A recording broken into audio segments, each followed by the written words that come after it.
Welcome and bienvenidos to Cultural Capacity, a podcast sponsored by Educator Aide Incorporated, where our team is committed to supporting individuals and organizations on their journey of self-aware leadership, emotional wellness, and development of effective cross-cultural communications. Let's get ready to explore the following topics together by biting into them with little pieces that go really deep to examine ourselves. Topics like bias, culture, cultural psychology, cultural neuroscience, diversity, equity, inclusion, and racial equity. Our episodes are all 10 minutes or less and intended to serve as introspective tools for you as the individual leader or the teams that you're leading. Be sure to check out the links in the podcast description where you can sign up for our free quarterly subscription, Better Community, as well as tap in and submit your questions via the voice message button. Let's get ready to learn together.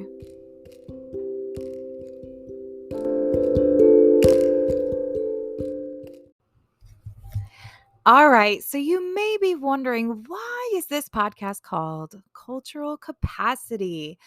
So, first off, you have heard my voice on these episodes thus far. My name is Justine Gonzalez, and I'm the founder of Educator Aide Incorporated, also the author of the text, The Social Capital Quotient, which you can purchase on all major bookstores, independent bookstores as well, including Amazon online. All right, let's hop in though and answer this question. Why is your podcast called Cultural Capacity? So, first, let me start with a little bit of background information about myself. I grew up in the Midwest, northern Indiana to be exact, actually pretty close to Notre Dame University. So, I am a Notre Dame football fan. Um, but my father's Puerto Rican and my mother has an Amish and Mennonite background. That is right. I am a third culture kid. Grew up hearing Spanish spoken, some by my grandparents, some by my dad, but not so much in our actual, like my nuclear family, the home that I grew up in. Majority of the time, I have one older sister, one younger brother. And then on my mom's side, my grandparents actually spoke Dutch, and I was used to hearing things like "Velege, hook die Hana." Both of those mean let's go or sit down. Yeah, you can tell what kind of a kid I was. I needed some reminders. So, anyways, wanted to give you all just a little quick fun facts to get to know more about me. But one of the reasons in my by trade, I actually started teaching in the classroom at age 21. As far as elementary school teaching, I was part of some of the first turnaround efforts of schools in Indianapolis public schools. Went on to get into a principal residency training program, a national program that was founded at Harvard called New Leaders, originally called New Leaders for New Schools. And I was placed in Chicago Public Schools Turnaround Network at the time. After that, launched and founded two small high schools in Indiana, focused on youth that had dropped out or were had been incarcerated or had unforeseen circumstances where their traditional school setting was not working. So my last position that I held prior to founding Educator Aide Incorporated was a superintendent of 10 small high schools across the northern part of Indiana. So, a little bit of background information about me. I love to travel, I love coffee. And I love to listen to music and play music as well. For a bit of you who are creative, I think tapping into our creativity is one of the kindest things we can do to continually ignite innovation in our unique leadership roles. Whether you find yourself in corporate America as a leader, whether you find yourself leading a nonprofit, or leading schools, no matter where you find yourself in this moment as you listen to this podcast, leadership is such a huge concept, and especially leading efforts specifically focused on racial equity, focused on all right, pardon the interruption. I actually had a knock at my door while recording. But I was saying all that to say, back to our question of this episode, why is this podcast named Cultural Capacity? I have worked in the space of cultural competency training for over a decade now. My PhD body of research is devoted to understanding the nuances of cross-cultural communications, their impact on leaders and your leadership efforts, as well as examining cultural empathy and how we better develop that cultural mindset for building our empathy muscles with those who might believe differently than us.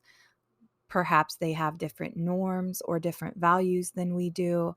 But how do we actually have that compassionate curiosity to really want to learn about people who are different than ourselves? And so when I started thinking about how do we continuously keep equity at the forefront? How do we continuously keep anti racism efforts at the forefront? And it's really through small shifts every day of building your own awareness. And on any given day, my capacity for leading culturally might not be at level 100. Some days it might not be there. Other days it might be. And I like this idea of capacity because there isn't this set number. There isn't this set, it's a sliding scale always, similar to our emotional health, similar to grief, right? When somebody you love dearly passes on to the next life and they leave their earthly body, right? We have grieving periods. And it can be really, really challenging times, sometimes for months or years. And the reality is, we never return to maybe how life previously existed prior to that person's death. But we learn how to navigate otherwise and create new ways to find joy, new ways of being, new ways of understanding ourselves and showing up, new ways of coping, new ways of building thicker skin. And so that same thing applies to anything underneath that umbrella of culture, your norms, your beliefs, your values, the systems that drive those, the people that drive those, language and symbols. All those are cultural elements. And so, any of these broader concepts within cultural neuroscience and cultural psychology, specifically if we're talking about inclusion, specifically if we're talking about um, racial equity, whatever we're talking about under this massive umbrella that is culture, meaning the ways that we think, the ways we are, the ways we believe, the ways we behave, the ways we communicate, everything that is part of who we are, there's a capacity level. And some days it might not be as high as other days, and that's okay. It's really important that we don't sit in this place of shame or guilt and feel bad because maybe we made a mistake because of an internalized bias that we have and someone brought it to our attention and we say, wow, thank you. Thank you for pointing out one of my blind spots. Now I can move forward and I can accept that. And I can create a new narrative, a new mindset, a new programming in my brain, quite literally, with how I make decisions. So, why is this podcast named Cultural Capacity? In a nutshell, because we all have the capacity to continue expanding our cultural empathy and our cultural mindsets and our cultural intelligence levels on every day that we wake up. We all have that capacity. It's how do we choose to use it? How do we move within that continuum of how we might be feeling on any particular day? So be gentle and kind to yourself, be gentle and kind to others, and your journey is no one else's but yours. I wish you well on your journey. And I encourage you to reach out, share this with a friend if you find it inspirational or encouraging. Be sure to hit subscribe. And just thank you. Thank you so much for all the questions I know that are going to continue to come in. And we hope that you enjoyed this. It was great to meet you all and introduce a little bit about myself. I look forward to hopefully connecting with you someday. And please be advised, if you have an interest, feel free to leave us a voice message. Our team will get to it eventually.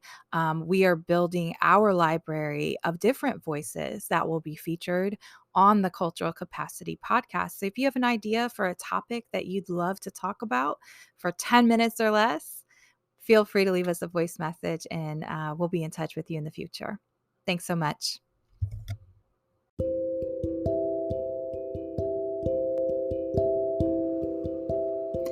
Thank you so much for showing up for yourself today and tuning in to this episode of the Cultural Capacity Podcast. We're glad you're here.